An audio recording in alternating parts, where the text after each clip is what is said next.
کیا شعر ہے یار، مر جائے انسان تو بڑھ جاتی ہے اس کی قیمت، زندہ رہے تو اس کو دنیا سزا دیتی ہے۔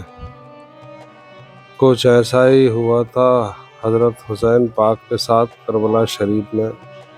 بھائیوں، میں آپ کو ایک چھوٹی سی واقعات بتاتا ہوں کہ جو کہ ایک شخص انڈیا سے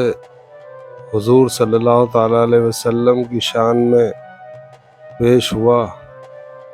اور اس نے اپنا سوال عرض کیا کہ یا رسول اللہ،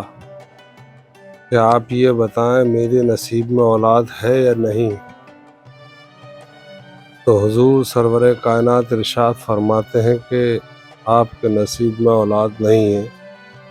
اور وہ بڑا افسردہ ہو کے آنکھوں میں آنسو لے کے حضور کے دربار مبارک سے نکلا، تو اس کو حسین پاک کے دیدار ہوئے اور حسین پاک نے اس سے پوچھا کیا ہوا، تو اس نے اپنا پورا ماجرا بتایا اور وہ اپنے نانا جان کے سامنے لے کر پیش ہوئے حضرت حسین پاک، اور حسین پاک نے فرمایا کہ نانا جان، اگر ان کے نصیب میں اولاد ہوتی تو یہ آپ کے پاس تک کیوں آتے؟ تو بھائی، جب حسین پاک کربلا شریف میں اپنے پورے پریوار کو لے کے پہنچے تھے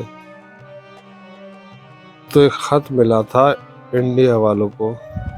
جو کہ دت فیملی سے تھے، اور وہی وہ لوگ تھے جن کے نصیب میں حضور نے کہا تھا کہ اولاد نہیں ہے۔ اور وہ تشریف لے کے پہنچے کربلا شریف، تو آپ نے بھی انڈیا والوں نے وہ جنگ لڑی تھی، اور اس میں وہ شخص اپنے 4 بیٹوں کے ساتھ شہید ہوا، اور جب شہید ہوا تو حضرت زین العابدین نے ان کی الگ ہوئی گردنوں کو جوڑ کے انہیں زندہ کرا اور بولے کہ آپ انڈیا واپس چلے جاؤ۔ تو کسی نے ارشاد فرمایا حضرت زین العابدین سے کہ آپ جب ان کو زندہ کر سکتے ہو تو آپ اپنے بابا جان کو زندہ نہیں کر سکتے؟ تو حضرت زین العابدین ارشاد فرماتے ہیں کہ میرے بابا جان شہیدی کب ہوئے ہیں، وہ تو نیزے پہ بھی کلام پاک کی تلاوت کر رہے ہیں۔ تو یہ ہے حضور صلی اللہ تعالیٰ علیہ وسلم کے نسل کی شان مبارک کہ نیزے پہ بھی قرآن کی تلاوت کری، سمجھو، اور مسلمانوں کو، مومنوں کو ایک لقب دیا مومن ہونے کا۔ تو دوستو، احسان مانو حضرت حسین پاک کا، ان کے پریوار کا، اور احسان مانو اس اللہ کا کہ آپ کو ایسے نبی کی امت میں پیدا کرا اس نے کہ جس نبی کے خاندان والے، ان کے نواسے، ان کے بیٹے سب شہید ہوئے اس امت کے لیے، امت کو بچانے کے لیے۔ تو ہم سبھی لوگوں کو یہ سوچنے سمجھنے کی ضرورت ہے کہ ہم لوگ ان کی امت میں ہیں جنہوں نے اپنا پورا گھر شہید کرانے کے لیے ہمیں مومن کا لقب دلوایا۔ آج اگر ہم لوگ مومن کے لقب سے جانے جاتے ہیں، پہچانے جاتے ہیں، تو یہ احسان ہے حضرت حسین پاک کا، حضور صلی اللہ تعالیٰ علیہ وسلم کا، جن کا ہم ایک کلمہ مبارک پڑھ لیتے ہیں، لا الہ الا اللہ محمد الرسول اللہ، تو یہ کہتے ہیں کہ بڑا ہم نے تیر مار لیا صاحب، بڑا پتہ نہیں کون سا کتنا بڑا احسان کر دیا، سمجھو، اور ان کا پورا گھر شہید ہوا ہے مومنوں کے لیے۔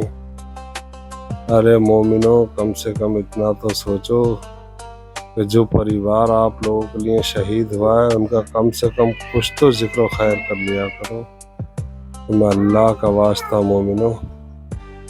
کچھ تو ذکر و خیر کر لیا کرو۔ بڑے خوش نصیب ہو آپ لوگ